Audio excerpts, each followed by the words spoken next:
On commence donc avec ce bilan en Afghanistan, pays sous contrôle des talibans depuis 1 an maintenant.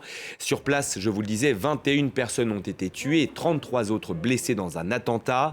La cible, la mosquée Sédika de Kaboul, elle est située dans un quartier sunnite. Cela s'est passé pendant la prière du soir. La police précise que des explosifs ont été utilisés. On retrouve à Kaboul notre correspondante Sonia Ghezali. Bonjour Sonia, quelles sont tout simplement les dernières informations dont vous disposez?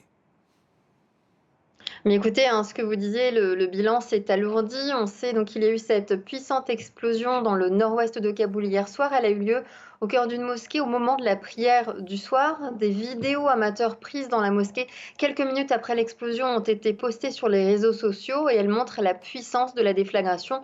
On y voit les tapis de prière couverts de sang, des corps déchiquetés qui jonchent le sol. L'hôpital Emergency qui prend en charge ici à Kaboul les blessés de guerre a indiqué dès hier soir avoir reçu 27 victimes, parmi lesquelles des enfants, dont le plus jeune qui était âgé de 7 ans. Et puis ce matin, on a appris ce bilan qui s'est alourdi, 21 morts, 33 blessés. On ignore encore qui est derrière cette attaque, mais la mosquée prise pour cible se situe dans le nord-ouest de la capitale afghane, dans une zone résidentielle. La prière était dirigée par le mollah Amir Mohammad Kabouli, qui est un proche du courant religieux islamique soufi. Cette attaque rappelle celle qui a été perpétrée il y a une semaine dans une école coranique. Un kamikaze s'était fait exploser dans l'établissement, tuant notamment un chef religieux qui était connu pour être proche des talibans. L'attaque avait été revendiquée par le groupe État islamique en Afghanistan.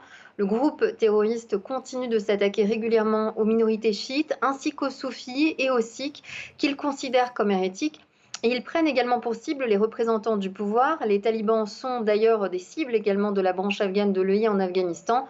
L'EI, qui on le rappelle, s'est implanté en Afghanistan en 2015 et il n'en a jamais été délogé depuis.